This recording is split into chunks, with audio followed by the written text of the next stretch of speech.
സ്വാഗതം. ഇന്ന് ഞാൻ ചെയ്യാൻ പോകുന്ന സോയാബീൻ വെച്ചൊരു ഡിഷാണ്. വെജിറ്റേറിയനൊക്കെ കഴിക്കാൻ ആഗ്രഹിക്കുന്നവർക്ക് ഇഷ്ടപ്പെടുന്ന ഒരു ഡിഷായിരിക്കും ഇത്. അപ്പോൾ സോയാബീൻ വെച്ച് ബീഫ് ഫ്രൈ ഒക്കെ ഉണ്ടാക്കുന്ന അതേ ഒരു മെത്തേഡിൽ നമുക്കൊന്ന് ചെയ്ത് നോക്കാം. അപ്പോൾ എല്ലാവർക്കും വീഡിയോയിലേക്ക് സ്വാഗതം.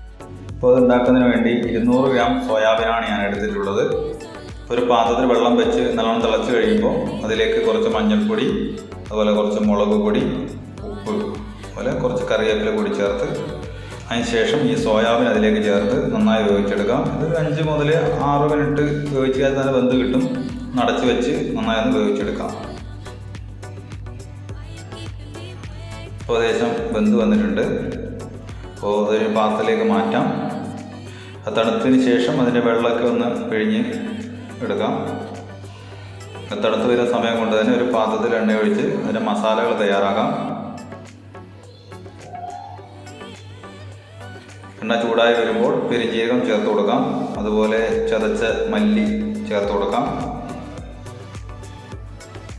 അതൊന്ന് സോട്ട് ചെയ്തതിന് ശേഷം അതിലേക്ക് ഇഞ്ചി വെളുത്തുള്ളി ചതച്ച് കൂടി ചേർത്ത് കൊടുക്കാം. അതുകൂടി ഒന്ന് സോട്ട് ചെയ്തതിന് ശേഷം അതിലേക്ക് തേങ്ങ ചെറുതായി അരിഞ്ഞ തേങ്ങ കൂടി ചേർത്ത് കൊടുത്ത് ഒന്ന് സോട്ട് ചെയ്തെടുക്കാം. അതുകൂടാതെ പച്ചമുളക്, കറിവേപ്പില ചേർത്ത് കൊടുത്ത് ഒന്ന് സോട്ട് ചെയ്തെടുക്കാം. അതിനുശേഷം അതിലേക്ക് ചെറുതായിരുന്ന സവോള കൂടി ചേർത്ത് കൊടുക്കാം. ഞാനിവിടെ ഏകദേശം ഒരു 250 ഗ്രാം സവോളയാണ് എടുത്തിരിക്കുന്നത്. അപ്പോൾ സവോള ജസ്റ്റ് ഒന്ന് മിക്സ് ചെയ്തതിന് ശേഷം അതിലേക്ക് കുറച്ച് ഉപ്പ് കൂടി ചേർത്ത് കൊടുത്ത് ഒന്ന് അടച്ച് വെച്ച് വേവിക്കാം. അങ്ങനെയാണ് പെട്ടെന്ന് തന്നെ സവോള വാടി കിട്ടുന്നതാണ്.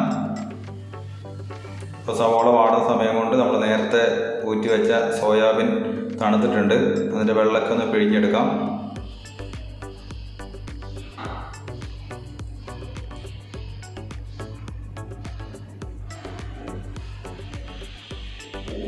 സോയാബീൻ ചിലതൊക്കെ വലിപ്പം കൂടുതലുണ്ടാകാൻ സാധ്യതയുണ്ട്. സോയാബീൻ്റെ ഉള്ളിൽ മസാലയൊക്കെ പിടിക്കാൻ ലേശം ബുദ്ധിമുട്ടാണ്. പിന്നെ വേവിച്ചെടുത്തുകൊണ്ട് മഞ്ഞൾപ്പൊടി, ഉപ്പൊക്കെ ചേർത്ത് വേവിച്ചുകൊണ്ട് തന്നെ അത്യാവശ്യം മസാലയൊക്കെ പിടിച്ചിട്ടുണ്ട്. അപ്പോൾ എങ്കിലും ചിലത് വലുതൊക്കെ ഉള്ളതുകൊണ്ട് ഞാൻ 2ആയി മുറിച്ചാണ് ഉപയോഗിക്കുന്നത്. അപ്പോൾ അതൊന്ന് കട്ട് ചെയ്തെടുക്കാം. ഉള്ളിയൊക്കെ ഒന്ന് വാടി വരുന്ന സമയം കൊണ്ട് പെട്ടെന്ന് തന്നെ ഒന്ന് കട്ട് ചെയ്ത് മാറ്റാം. അങ്ങനെയാണ് മസാലയൊക്കെ നമ്മൾ പിടിച്ചിരിക്കും. അങ്ങനെ അത് കട്ട് ചെയ്ത് മാറ്റിയിട്ടുണ്ട്. നമുക്കൊന്ന് സവോള നോക്കാം.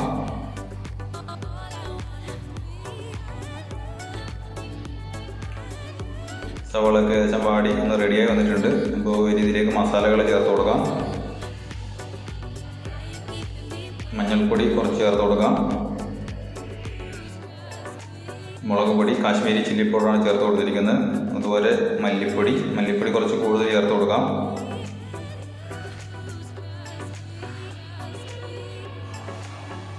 അത് ജസ്റ്റ് ഒന്ന് സോട്ട് ചെയ്തെടുക്കാം. പച്ചമണം മാറുന്നവരെ സോട്ട് ചെയ്തതിന് ശേഷം കുരുമുളക് പൊടി ചേർത്ത് കൊടുക്കാം.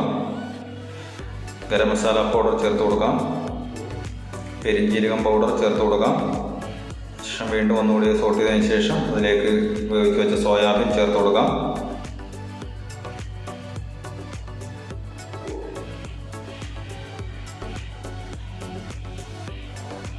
സോയാബീൻ നന്നായി മിക്സ് ചെയ്തതിന് ശേഷം ഒരു 2 തവി തിളച്ച ചൂടുവെള്ളം ചേർത്ത് കൊടുക്കാം. മസാല ശരിക്കും അതിനകത്തൊന്ന് കൂടി പിടിക്കാനാണ്. നമ്മൾ മിക്സ് ചെയ്തതിന് ശേഷം നല്ല ഒരു അടപ്പ് കൊണ്ട് ഒന്നുകൂടി അടച്ചു വെക്കാം. ഒരു 5 മിനിറ്റ് അടച്ചു വെച്ച് വേവിക്കാം. ഇപ്പോൾ ഏകദേശം വെന്ത് റെഡി ആയിട്ടുണ്ട്.